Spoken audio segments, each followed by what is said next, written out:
같이 찬양하시면서 예배 가운데 나가겠습니다.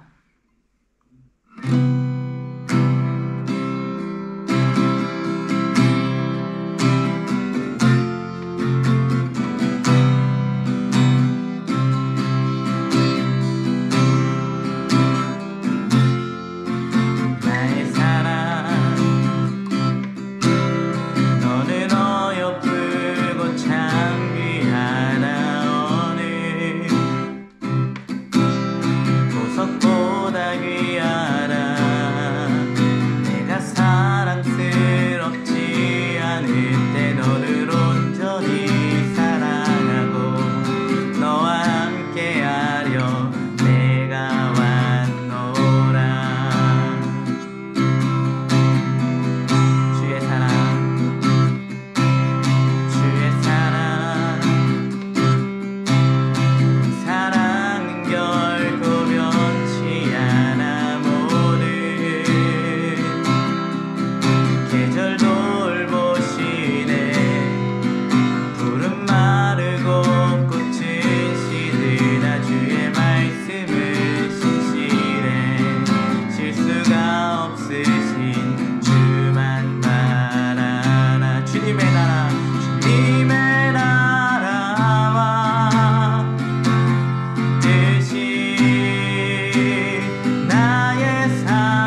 삶을 주님께 맡기면서 나아가기를 소망합니다. 아멘.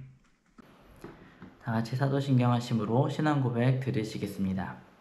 전능하사 천지를 만드신 하나님 아버지를 내가 믿사오며 그 외아들 우리 주 예수 그리스도를 믿사오니 이는 성령으로 잉태하사 동정녀 마리아에게 나시고 본디오 빌라도에게 고난을 받으사 십자가에 못 박혀 죽으시고 장사한 지 사흘 만에 죽은 자 가운데서 다시 살아나시며 하늘에 오르사 전능하신 하나님 우편에 앉아 계시다가 거기로부터 산자와 죽은 자를 심판하러 오시리라.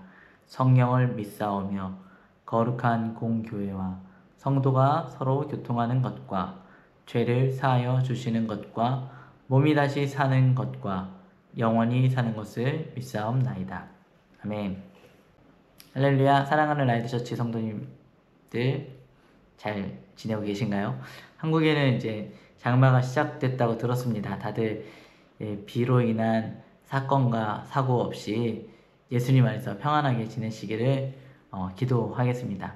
저도 오랜만에 오늘 비가 잠깐 왔습니다. 이집트에서 구름도 구경하지 못하고 3개월 보내다가 이곳에 와서도 이제 첫 번째로 이제 비다운 비를 본 것 같아요. 비가 올 때마다 하나님 이 나라 가운데도 하나님의 은혜의 비가 올 수 있도록, 또 대한민국 가운데도 하나님의 은혜의 비가 내릴 수 있도록 그런 생각을 하면서 또 비를 맞이했습니다. 예, 교회에서는요, 우리 여름이 됐는데 여름을 선교철이라고도 하잖아요. 이제 여름에 이제 그동안 하지 못했었던 좀 시간이 생기니까 방학이고 또 휴가고 하는 그런 오랜만에 나는 그 시간들을 맞이해서 나의 어떤 즐거움을 위해서 사용하는 것이 아니라 하나님께서 우리에게 맡겨주신 그 복음 전도의 어떤 하나님의 마음을 가지고 나아가는 그런 선교가 교회에서 끊어지지 않는 건 참 좋은 모습인 것 같습니다. 때를 얻든지 못 얻든지 복음 전하는 일에 힘쓰는 교회가 되었으면 좋겠습니다. 이 라이드 처치 올해 3팀이나 선교를 간다고 하는데 너무 좋은데 기억했으면 좋겠는 게 선교를 직접 나가는 사람만이 선교를 하는 것이 아니다. 선교를 나가지 못하더라도 이 한국에서 남아서 이 교회 안에서 남아서 기도하는 사람들도 선교를 나가는 것이다. 선교하는 마음으로 기도해 주셨으면 좋겠습니다. 선교팀들이 중보자들의 기도를 받을 수 있는 특권이 있는 것처럼 중보자들도 선교팀을 통하여서 선교에 동참하는 특권이 있는 것입니다. 우리가 기도를 열심히 하는 만큼, 중보를 열심히 하는 만큼 그 선교의 기쁨이 직접 나가지 않더라도 기도하는 사람에게 그 기쁨이 전이 될 것입니다. 우리 선교하는 교회, 선교적 교회, 라이드 처치 되기를 주님의 이름으로 축원드립니다. 오늘은 창세기 40장과 41장을 같이 살펴보려고 합니다. 제목은 꿈을 푸는 요셉, 꿈이 풀린 요셉입니다. 40장 1절에서 4절 말씀입니다. 그 후에 애굽 왕의 술 맡은 자와 떡 굽는 자가 그들의 주인 애굽 왕에게 범죄한지라. 바로가 그 두 관원장 곧 술 맡은 관원장과 떡 굽는 관원장에게 노하여 그들을 친위대장의 집 안에 있는 옥에 가두니 곧 요셉이 갇힌 곳이라. 친위대장이 요셉에게 그들을 수종들게 하매 요셉이 그들을 섬겼더라. 그들이 갇힌 지 여러 날이니라. 막 떡 굽는 관원장, 술 맡은 관원장 하니까 간장 공장 공장장처럼 발음하는 게 어려운 것 같습니다. 요셉이 갇힌 이 감옥이요, 그냥 감옥이 아니고 왕의 죄수를 가두는 감옥인데요. 그 감옥이 어디에 있었냐? 이 바로의 친위대장 보디발의 집 안에 있었다고 합니다. 당시 애굽의 고위 관료들은요, 집 안이나 집 근처에 죄수를 가두는 구금시설을 가지고 있었다고 해요. 이 보디발이 이제 바로의 경호대장이니까 바로에게 범죄한 사람들을 가두는 감옥을 자신의 거처 안에 두고 관리했었던 것 같습니다. 하루는 이제 떡 굽는 관원장, 우리나라 말로 번역을 하다 보니까 이제 떡 굽는 관원장이 됐는데, 사실은 이제 빵을 굽는 관원장이죠. 빵 굽는 관원장과 술 맡은 관원장이 바로에게 죄를 짓고 바로의 노여움을 입어서 이 감옥에 갇히게 되었습니다. 이 고대 사회의 왕의 음식을 담당한 그 관리는 고위직이었다고 해요. 이 느헤미야서에 보면 아닥사스다 왕의 술을 맡은 관원장 느헤미야가 술 맡은 관원장이었는데, 여기에서도 이제 술 맡은 관원장이 나옵니다. 이 보디발은 요셉에게 그들을 이제 관리하라고 특별한 지시를 내립니다. 왜 그랬는지는 정확하게 나와 있지는 않아요. 그 부분에 대해서도 한번 묵상들을 해보시면 좋을 것 같아요. 근데 뭐 정확한 이유는 성경에 나와 있지는 않지만 요셉이 이들을 관리하고 그들의 수종을 듭니다. 그리고 여러 날의 시간이 지납니다. 이제 이 관원들이요, 어느 날 같은 날 각각 기이한 꿈을 꿉니다. 그때 요셉이 그들의 꿈 이야기를 듣고 풀이해주는 장면이 나옵니다. 40장 6절에서 8절입니다. 아침에 요셉이 들어가 보니 그들에게 근심의 빛이 있는지라. 요셉이 그 주인의 집에 자기와 함께 갇힌 바로의 신하들에게 묻되 어찌하여 오늘 당신들의 얼굴에 근심의 빛이 있나이까? 그들이 그에게 이르되 우리가 꿈을 꾸었으나 이를 해석할 자가 없도다. 요셉이 그들에게 이르되 해석은 하나님께 있지 아니하니까 청하건대 내게 이르소서. 요셉이 이야기하죠. 해석은 하나님께 있지 아니하니까. 이 요셉의 말을 듣고 이 두 관원장이 무슨 생각을 했을까요? 이 멀리서 온 이 히브리인이 죄수가 그 신분도 자기들도 죄수지만 신분도 변변치 않은 네가 알면 뭘 알겠냐, 이런 생각이 들지 않았을까요? 네가 뭘 안다고, 너나 잘해라, 그런 생각이 들 법도 한데 요셉하고 이제 여러 날 시간을 보내다 보니까 이제 보디발이 느꼈던 것을 이 두 관원장도 아마 느꼈던 것 같아요. 요셉과 함께 하시는 하나님을 느낄 수 있었던 것 같습니다. 그래서 이 빵 굽는 관원장과 술 맡은 관원장이 이야기를 하죠. 야, 내 꿈 좀 빵빵 터지게 한번 해석해봐. 술 맡은 관원장, 내 꿈 좀 이렇게 술술 풀리게 해석해봐. 이렇게 이야기를 했던 것 같습니다. 술 맡은 관원장의 꿈이 먼저 나와요. 술 맡은 관원장이 새 가지에서부터 포도를 얻어서 그 포도주를 만들어서 바로에게 바치는 이제 꿈을 꾸었죠. 요셉이 그 꿈을 이렇게 해석해 줍니다. 3일 뒤가 이제 바로의 생일인데 그때 이 술 맡은 관원장이 다시 복직이 될 것이다 라고 해몽을 해줍니다. 이 좋은 해몽을 들은 이제 빵 굽는 관원장도 자신 뭔가 이렇게 기대하는 마음으로 이야기를 했겠죠. 내가 이제 빵이 담긴 새 광주리를 머리 위에 이제 두고 있었는데 새가 날아와서 그 빵을 먹었다, 이 이야기를 하니까 3일 뒤에 당신도 동일하게 바로에게 불려갈 것인데 나무에 달려서 새에게 쪼아 먹히게 되는 그래서 생명을 잃게 될 것입니다. 이렇게 굉장히 불길한 해몽을 해줍니다. 그리고 술 맡은 관원장에게 자기는 아무런 잘못도 하지 않았다, 나는 억울하다 하면서 자신의 상황을 설명하고 복직이 되면 자신을 기억해달라고 부탁을 합니다. 그런데 3일 뒤에 정말로 요셉의 말대로 술 맡은 관원장은 복직이 되고 빵 굽는 관원장은 처형이 됩니다. 근데 더 신기한 일이 일어났는데 이 술 맡은 관원장이 요셉의 부탁을 잊어먹은 거예요. 이 부탁을 잊어먹을 수가 있을까요? 이렇게 신기하게 꿈을 탁탁 들어맞게 해석을 했는데 그 부탁을 잊어버린다는 건 이렇게 말이 안 되는 것 같아요. 아마 어쩌면 이 관원장이 이제 겨우 복직이 됐는데 내가 잘 모르는 이 히브리인을 변호해 주겠다라고 섣불리 나섰다가 내 이 지위가 흔들리면 어떡하지? 다시 어떻게 떨어지면 어떡하지? 이런 걱정과 염려 때문에 잊어버린 척 했었던 것일 수도 있고요. 아니면 정말로 하나님께서 이 술 맡은 관원장이 기억할 수 없도록 그 입을 막으신 것일 수도 있습니다.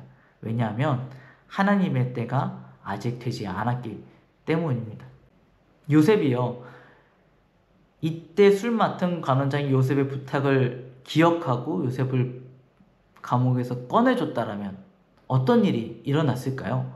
요셉에게 일어날 수 있는 가장 좋은 일은 그가 아버지 야곱의 집으로 돌아가는 것입니다. 이게 가장 좋은 거예요. 아니면 감옥에서 풀려났을 뿐 다시 보디발의 노예가 되거나 아니면 다른 집의 노예로 팔려가서 이렇게 노예 생활을 이어가야 하는 상황이 되었을 수도 있습니다. 그리고 이때 만약에 여기서 풀려나서 그가 이곳 저곳을 돌아다니게 된다라면 그의 행방을 알 수 없게 되었었다라면 바로가 그 이상한 꿈을 꾸었을 때에 요셉이 그 꿈을 해몽해 줄 수 있도록 요셉을 부르는 것이 너무나 어려웠을 것입니다. 하나님의 때가 있다는 것이죠. 물론 요셉은 낙심했겠죠. 술 맡은 관원장이 감옥을 나간 뒤에 얼마나 기대하는 마음으로 좋은 소식을 기다렸겠어요. 하루가 지나고 이틀이 지나고 일주일이 지나고 한 달이 지나고 두 달이 지나고 반년쯤 지났으면 아마 요셉은 깨달았을 거예요. 이 술 맡은 관원장이 자신과의 약속을 지키지 않는구나. 나를 잊어버렸구나. 그리고 아마 낙심했을 것 같습니다. 하나님께도 기도했겠죠. 하나님 진짜 언제까지입니까? 언제 내가 다시 풀려날 수 있습니까? 그런데 하나님의 때는 멀지 않았습니다. 요셉에게 주어진 하나님의 때는 멀죠. 먼데 아주 멀리 남진 않았습니다. 41장 1절입니다. 만 2년 후에 바로가 꿈을 꾼즉 자기가 나일 강가에 서 있는데 2년이라고 하면 짧은 것 같으신가요? 여러분들 아무 희망도 없이 내가 풀려날 수 있을 거라는 아무 기대도 없이 내가 지금 진행하고 있는 일들이 되지 않을 거라는 될 가능성이 없다라는 어떤 그런 상황 가운데서 2년이라는 시간을 보낸다는 것은 너무 고통스러운 일일 것 같습니다. 이 요셉은 2년이라는 시간 동안 정말로 모두가 나를 잊어버렸구나 라는 생각 속에 낙심하면서 또 한편으로는 하나님만을 바라보면서 그렇게 시간을 보냈을 것입니다. 이 만 2년이라고 하니까요. 아마 바로의 생일 무렵이지 않았을까 생각이 되어집니다. 그때 바로가 이상한 꿈을 꾸죠. 2차례 연속해서 꿈을 꿉니다. 요셉 스토리에서 이 꿈은요 반복해서 등장하는 특징이 있어요. 요셉도 꿈을 2번 꾸었죠. 그리고 이 감옥에서 만난 관원장들이 각각 2개의 꿈을 꿉니다. 그리고 바로도 2번의 꿈을 연달아서 꾸는데요. 바로의 꿈 내용이 이러한 내용입니다. 나일강에서 살찐 암소 7마리가 나왔는데 곧 7마리의 흉하게 마른 소가 나와서 이 살찐 아름다운 소들을 잡아먹어버립니다. 엽기적이죠. 소가 소를 먹어버려요. 근데 그 다음 꿈이 더 엽기적인데 이제 실한 이삭 7이 있어서 좋다 하고 있는데 아주 흉한 이삭이 그 좋은 이삭 7을 삼켜버리는, 이삭이 이삭을 먹는, 이 군대 간 이삭. 근데 이제 이 꿈을 바로가 꾸고 나서 진짜 이상하다, 진짜 이상하다. 그래서 바로의 궁궐에 얼마나 그 지혜가 많고 또 점 잘 치는 사람들이 많이 있었겠습니까? 다 불러다가 자기 꿈 이야기를 해주는데 아무도 해몽을 해주지 못하는 거예요. 아무도 바로의 마음에 쏙 들게 해몽해주는 사람이 없는 것입니다. 바로가 너무 답답해하니까 그때 술 맡은 관원장이 하면서 떠오르는 사람이 있었어요. 바로 요셉이었습니다. 자기의 꿈을 해몽해 주었었던, 그리고 그 꿈이 정말 그 꿈대로 해몽대로 이루어졌었던 그 감옥에 갇혀 있었던 그 요셉. 그 요셉의 이야기를 하니까 바로가 데려와라 라고 명령을 냅니다. 그래서 요셉은 감옥에서 멀쩡하게 있다가 영문도 모른 채 끌려가서 막 씻기고 수염을 깎고 죄수의 옷을 벗기고 바로 앞에 설 수 있는 또 좋은 옷을 입고 바로 앞으로 끌려 나가게 됩니다. 이 요셉이 신분이 바뀌어진다는 것이죠. 옷이 갈아입혀졌습니다. 요셉이 이제 바로의 꿈을 해몽해 줘야 된다라는 사실을 알고 나서 바로에게 이렇게 이야기를 합니다. 41장 25절에 요셉이 바로에게 아뢰되 바로의 꿈은 하나라 하나님이 그가 하실 일을 바로에게 보이심이니이다. 이 애굽의 왕 바로는요, 애굽에서는 신과 같은 존재입니다. 그런데 그 죄수인 히브리 이 노예 출신의 죄수가 바로에게 이야기하는 거예요. 스스로 신이라고 생각하고 있는 바로에게, 바로 당신에게 진짜 신이신 하나님께서 당신과 당신의 나라 가운데 행할 일들을 보여주신 것입니다. 라고 이야기하고 있는 것입니다. 요셉은 이 꿈, 바로의 꿈이 하나님께서 주신 것이고, 하나님께서 바로의 신이 아니라, 바로가 아니라 하나님께서 이 나라를 다스리고 계심을 보여주신다. 그렇게 고백을 하고 있는 것입니다. 하나님께서 이 나라에 흉년도 주시고 하나님께서 이 나라에 풍년도 주신다. 이렇게 이야기하고 있는 것입니다. 요셉은 바로에게 당신의 꿈은 이 땅에 7년의 대풍년이 있을 것이고 그 후에 7년의 대흉년이 있을 것인데 이 7년의 대흉년이 너무나 심하여서 앞에 풍년을 잊어버리게 될 만큼 심한 흉년이 들 것이다 라고 해몽을 해줍니다. 그리고 나서 거기서 그친 것이 아니라 그러면 이 위기를 어떻게 넘어갈 것이냐 거기에 대한 조언을 해줍니다. 7년 동안 곡식들을 잘 창고를 만들고 창고에 잘 저장해 놓아야 이 7년의 풍년 뒤에 닥칠 7년의 흉년을 버텨낼 수 있다라고 그 지혜를 빌려줍니다. 사실 이러한 조언은요, 이제 막 감옥에 나온 죄수가 할 만한 이야기는 아닙니다. 바로가 조금만 빈정이 상했으면 지금 이 요셉은 바로 처형을 당할 수도 있는 상황입니다. 그런데 하나님께서 바로의 마음을 만져주셨습니다. 하나님의 때가 이르렀기 때문입니다.